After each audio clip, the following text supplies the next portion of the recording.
Um, all right. So yeah, teams typically do work that can be put into four different buckets, and Scrum talks about the product backlog items, which are those, let's call them the experiments, the things that you as a product owner, as a business person, want the team to try out to get feedback from customers and users. And a product backlog item should be ideally optional in the sense that if you get feedback from users, you can pull it back out and say, actually, we're not going to put that into production, or we're going to change it in some way. So it's not a strict like must have kind of concept. The backlog items and they're customer facing.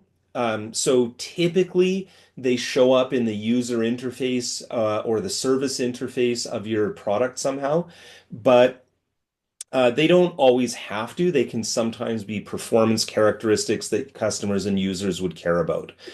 The second one that is mentioned specifically in the Scrum Guide is the definition of done. And what's really important about the definition of done is that it's a set of, it's almost like a checklist that evolves over time that describes when you complete a product backlog item, so there's a close relationship here. When you complete a product backlog item, in general, any product backlog item, and you say you're done it, what do you mean by that? And so that typically, like in software development, that will typically involve things like testing and localization and stuff like that. But if you're doing some other kind of work with Scrum, complex product development of other kinds, then again, the key point is that it's the characteristics or the activities that are done repetitively actually by the team inside the team every sprint.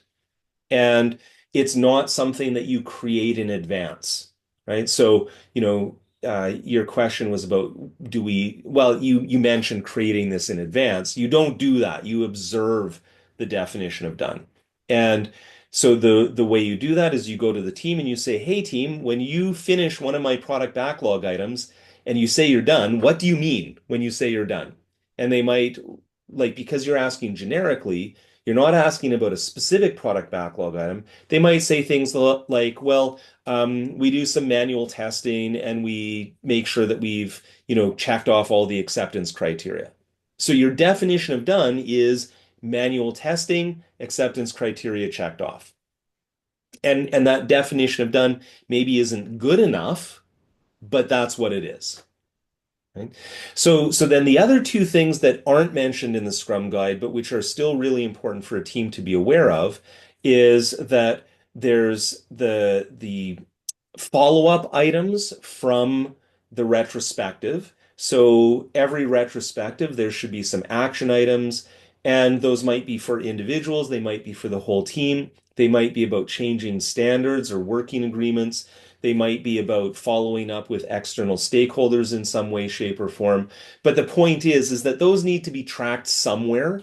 And really, it's the responsibility of the Scrum Master to figure out how and where to track that, what to do to follow up with that stuff, what to do to make sure that those things are ticked off at least over time, even though often some of the items that come out of retrospectives are very long term.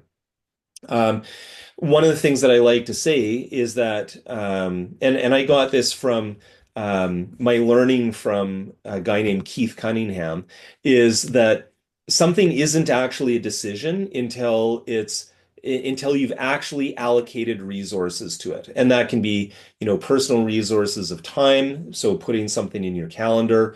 It could be delegation, it could be spending money, whatever it is.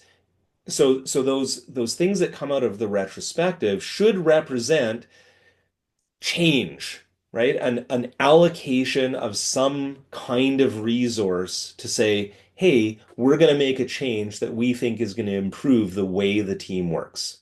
Okay.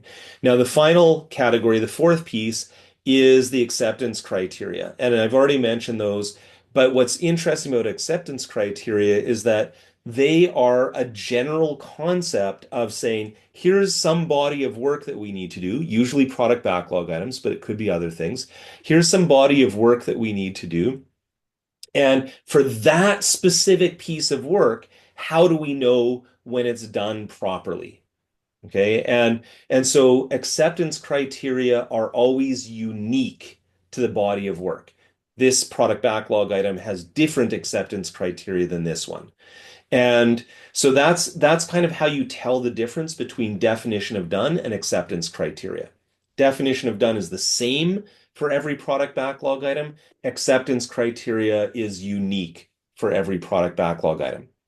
Um, and so going back to the other video, like when I say that, if something is a true requirement, a must have, then actually there's kind of a, let's call it almost a fifth category, which is the stuff that you want to be part of your definition of done, but maybe isn't. So sometimes people call this a wish list, and because it's so vague and amorphous, I don't even call it a fifth category, but you could almost think of it like that. So, a really common example of this is in software development. A Scrum team wants to expand their definition of done, for example, to include automated testing for all new work, but they're not doing it yet. So in the current sprint, maybe they're learning some things about automation testing tools, or they're trying to select an automation testing tool, or maybe they're, new at it, so it's only partially done.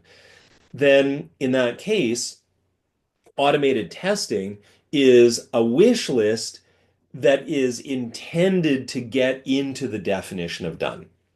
And in a sense, that's kind of like stuff that's later on in your product backlog that the team isn't working on yet, right? You don't know for sure when it's going to actually get worked on in the backlog. And same thing with this idea of a wish list for the definition of done. So, a strict quality requirement might be localizing into, English, French, and Chinese. And, now with AI tools, we can do it. We know it's possible, but maybe we have to get permission to use an AI tool to do localization. So even though we know it's possible, even though we know how to do it, um, there's a process and a delay before we can actually say that this absolute requirement of localization into these three languages, it's an absolute requirement. There's some process and delay before the team is actually able to meet that requirement every sprint for every backlog item. So there's this gap. Now, the other thing that's really important is between those four categories, sorry, four, between those four categories, there's often a little bit of a uncertainty or fuzzy boundary, right? Something might legitimately go on the backlog, or might legitimately go in acceptance criteria, or it might legitimately go in the definition of done, or it might legitimately go in as an improvement item from a retrospective. And so it's important as a product owner or as a Scrum team member not to get too caught up in being precise about it. What's more important is to use the principles of transparency and inspection and adaptation to really figure out, how do we work with this idea, whatever that idea is. So this is complex, and in practice, there's a lot of work that teams need to do to really feel comfortable with these four different concepts. But, it's not impossible. It just mostly is a matter of time and intentionality.